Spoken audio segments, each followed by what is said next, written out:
Stories of the Master.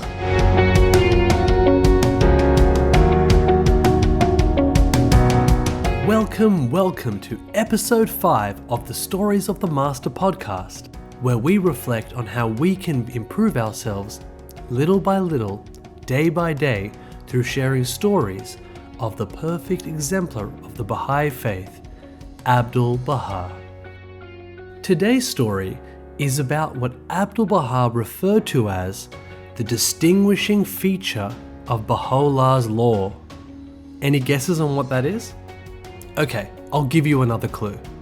The Guardian considered this topic the pivot around which all the teachings of Baha'u'llah revolve. Still don't know? Okay, last clue from The Guardian. It is the cornerstone of the message of Baha'u'llah. If you don't know by now, are you really a fan of this podcast? Jokes. This topic is the oneness of mankind.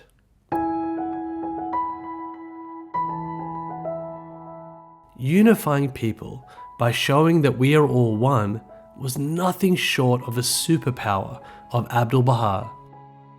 Specifically, let's reflect on when unity is a challenge because of race. That is, when someone comes from a different place, has different colored skin, or a new culture. Now, imagine you got selected to join the best football team in your city. What a wonderful opportunity. You could get to play with the most elite coaches and players. It would be a dream come true. But what if your close friend, someone you really loved, who totally deserved to be on that team, didn't get selected because of the color of their skin? What would you do? Well, before you tell me, let's hear how the master himself, Abdu'l-Baha, dealt with this situation.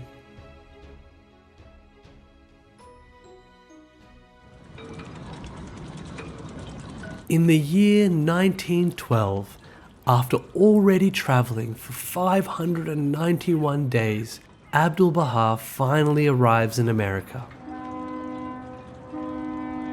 He came there to warn them of a great war that was coming. He also had a particular focus on the treatment of black people in America. He told a journalist this: "I am here in this country making an appeal on behalf of universal peace, unity, love, and brotherhood, and that Baha'is must be free from religious prejudice, patriotic prejudice, racial prejudice." He was so deliberate with his words. Unity, love, brotherhood, racial prejudice. These were both exciting and radical statements to make, considering how black people were treated in America. For those of you who don't know, let me give you some context. While we all know that human beings are like flowers of a garden, and the different colors, shapes, and scents are what makes the garden beautiful, this belief was not shared everywhere, and it certainly wasn't well understood centuries ago in America. In fact, it was believed that African people, who are of course black, were not equal to white Americans. And because of this, they were traded like products to come to America as slaves. Now, a slave isn't the same as a worker or a servant. They don't get paid. They are prisoners. They are prisoners to their owner, and they can't leave. They were whipped, beaten, and killed for not obeying their owners. This is not how you treat a fellow human being. Historians calculate that there were approximately 10 million slaves in America. After centuries of this awful treatment, on the 1st of January 1863, slaves were finally set free. but they didn't have the same rights as white people.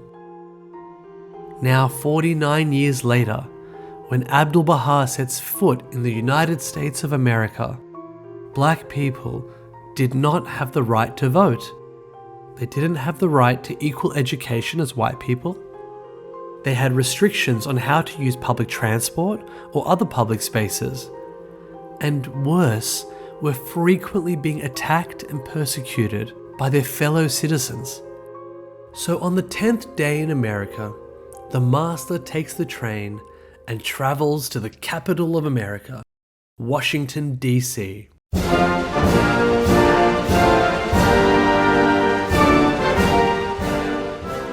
He is invited to speak at Howard University, which at the time was one of the nation's leading black universities. When the master arrived, he was welcomed by a band who played music for him. When he entered the Rankin Chapel where he was going to speak, the audience of over 1,000 people applauded with excitement and exuberance. He arrives on stage and sits next to a well-regarded black Baha'i, the golden-hearted lawyer named Louis Gregory. The president of the university was very formal and introduced Abdu'l-Baha as the prophet of peace and the harbinger of unity and salvation. Then, the master rose from his seat. Abdu'l-Baha addressed the audience by saying, "Today, I am happy, for I see white and black sitting together," and then continued to speak on the subject of the harmony between black and white and the unity of humankind. The audience repeatedly applauded him during the talk, delighted at his words. As the master left the auditorium, group after group formed two lines, one on each side, all showing their highest respect by bowing and waving their hats and handkerchiefs to farewell the beloved master. After his talk at Rankin Chapel, they drove Abdu'l-Baha to the Persian legation for lunch, held by a Baha'i named Ali Qoli Khan, who was the equivalent of the ambassador for Persia. 19 of the most prestigious and elite of Washington, D.C. were invited, and Abdu'l-Baha was the guest of honor. Abdu'l-Baha had noticed that his golden-hearted friend Louis Gregory was not invited, so he took the opportunity to invite him himself. Remember, at this time in 1912, black people did not join events like this, so Louis felt quite uncomfortable by the invitation. Before the lunch, they were in a conference, and despite Mr. Gregory wanting to leave, the master kept prolonging the conversation. As lunch was called in the super fancy banquet hall, Abdu'l-Baha took over the role of host and walked in first as other guests followed. Everyone except Louis. This was his chance to quietly slip away, as he knew that he wasn't welcome to such a gathering. Can you believe it? Right after this talk that the master gave on racial unity, that he wasn't welcomed? Anyway, when Abdu'l-Baha was about to be seated, he noticed that Louis Gregory wasn't there. He looked to the ambassador and said, "Where is Mr. Gregory? Bring Mr. Gregory." The ambassador had no choice but to run and find Louis, who was thankfully still in the house. As he brings Louis Gregory into the banquet hall, Abdu'l-Baha starts rearranging the utensils and plates to make room for his friend to not only sit at the table, but to join him at the head table as the guest of honor. This demonstration of our oneness made a profound impact on those who witnessed it. Abdu'l-Baha, a stranger to their land, comes there and disrupts the order of things and makes a stand for Louis Gregory and all people of color.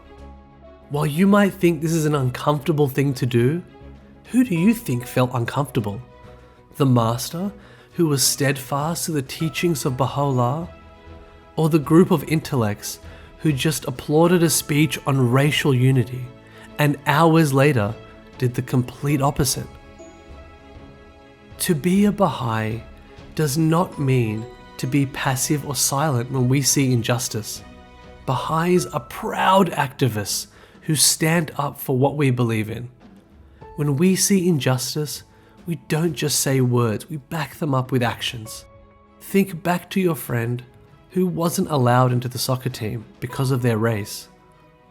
What should we do? Do you have a better answer now? Well, let me leave you with these words from the master, Abdu'l-Baha. Strive ye with all your hearts.